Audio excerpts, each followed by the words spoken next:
global or international consequences of the pandemic, Part 2.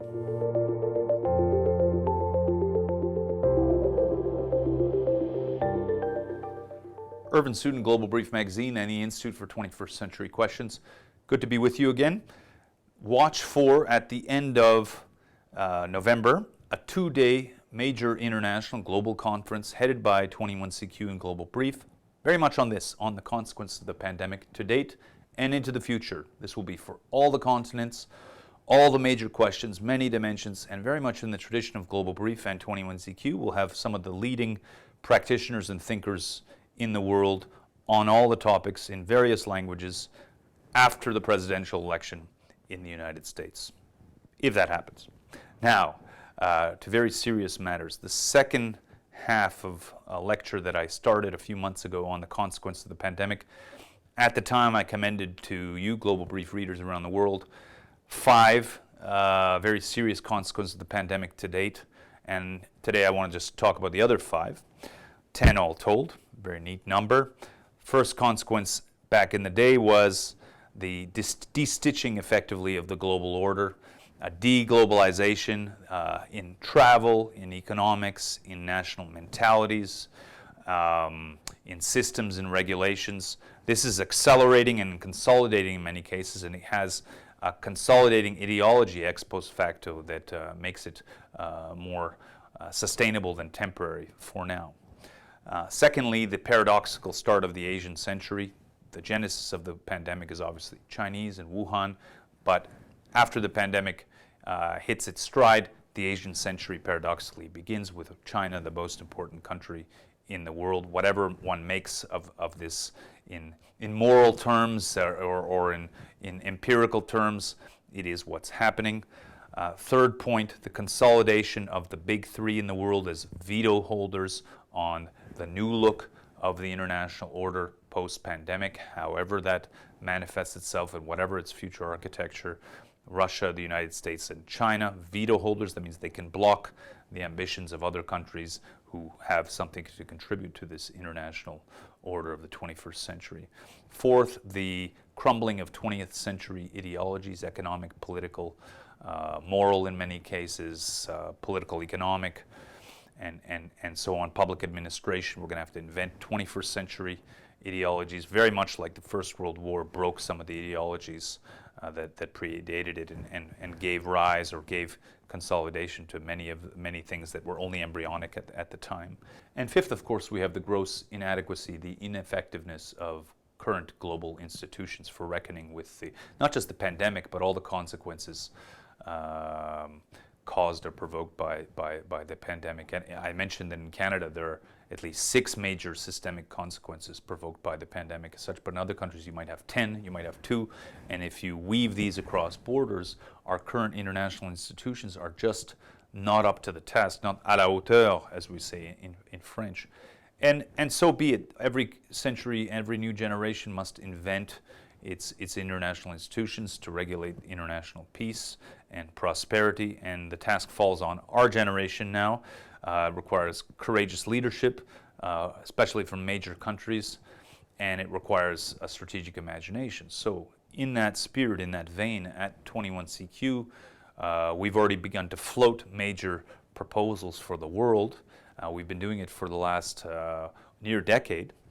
And the first one we recommend is a new Arctic League for the Arctic that's opening up through climate change. As the first major post-pandemic international institutions, it will bring together the great powers, all the Arctic countries, and many countries beside in a peaceable touch point through commerce, through accelerated travel through the Arctic, environmental management, scientific stewardship and research, management of indigenous interests and populations, education, cultural exchange, and so on, and of course geopolitical peace. So the Arctic League, look into that proposal. We will discuss it again at the major international conference that I suggested that I announced at the start of this micro lecture. We've also, through my colleague Sasan Shomanesh, of course, for many years now, proposed a security framework for the Middle East. That is eminently possible. Many countries have signed on to that in ideational terms, and have started to talk about that. It's a major proposal for that part of the world, and watch for many other interventions from 21CQ over the coming months and years for building this international order post-pandemic. Now, what are the major other 5 consequences that I'd like to talk to you about? Let's start with the first one, the rise of the scientific class, the rise of the scientists, as it were.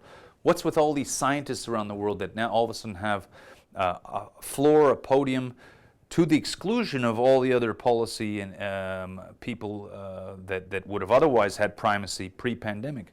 Where did they come from? Well, of course, they should have always been at the table. All of a sudden, they have a primacy that we've never seen in history. Let's listen to what the scientists say. The problem is, of course, twofold. One is that there's inadequate scientific literacy outside of that scientific community, a major gap with which 21CQ has wrestled in our proposal, that is to create scientific literacy in policy circles around the world, and especially in Canada this century. But secondly, we've allowed the scientists to overspeak in my assessment. That is the rise of the scientists at the expense of systems thinking. Okay.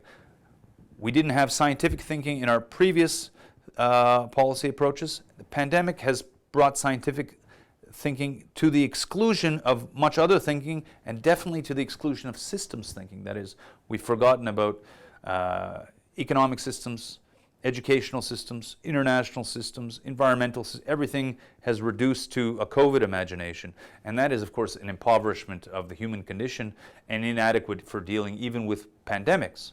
So what we need is a reinstatement of systems thinking in which science has pride of place, but not one discipline over all the others. Some other countries, of course, a little more systematic, in East Asia in particular, have said science has its moment, and now reintroduce the economic dimension, the educational dimension, the social dimension. In North America and many Western countries, unfortunately, we've had a perverse exaggeration of scientific importance to the detriment of all other systems input. And as a result, we are tackling a pandemic that is complex with too narrow a lens, and not allowing the others to participate or to provide an intellectual framework, and the results speak for themselves thus far. So the rise of the scientists and the demise of scientific thinking, easily remedied hopefully by the next pandemic. Now, 7th consequence, the rise of information warfare, Twitter, Facebook, Instagram, and that as cannibalizing, colonizing the thinking of policy and political communities to the detriment of long-term thinking. That is, everything becomes reduced to a Twitter declaration, a Twitter statement in countries that use Twitter, or people who receive Twitter information, or political classes that base their thinking or their sense of the vox populi on Twitter.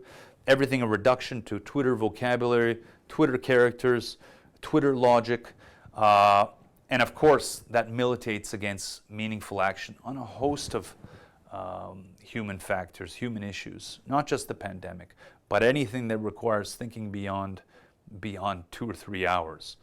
Infrastructure, educational systems, economic systems, building great companies, building a social fabric, or building even a sports community, a scientific community. All of these things are undermined in many cases fatally by a reduction of intellectual articulation, expression, and framing to the Twitter framework. 8th, the pandemic has led to the rise of new businesses, certain new businesses, new models, new industries, and of course the demise, the crumbling of others. Some of this demise is irreparable, irreversible, and some of it will have a slow reverse in a different form. Take the airline industry. Who knows what it will look like 5 or 10 years hence? But it won't be the same as we restitch the global order. They might be, in the first instance, larger government-run or government-financed airlines because of the capital costs required in the first instance, the fixed costs required to relaunch these airlines. So we'll go back to the classical days of government-led airlines in the first instance that are spun off over time. You might have fewer airlines, or you might have an explosion of national airlines. In a country like Canada, all of a sudden, you might have airlines that find it economical to go to distant parts of the country because international travel has been become more prohibitive, and there's more of a national imagination that's built as a result of the demise of international exchange, international thinking, international engagement. The rise of course, of Zoom and all sorts of internet-driven technologies and services, this will only accelerate. We don't know what form it will take, and this goes back to the seventh consequence, the proliferation of informatics, information warfare, the information space through all sorts of algorithms.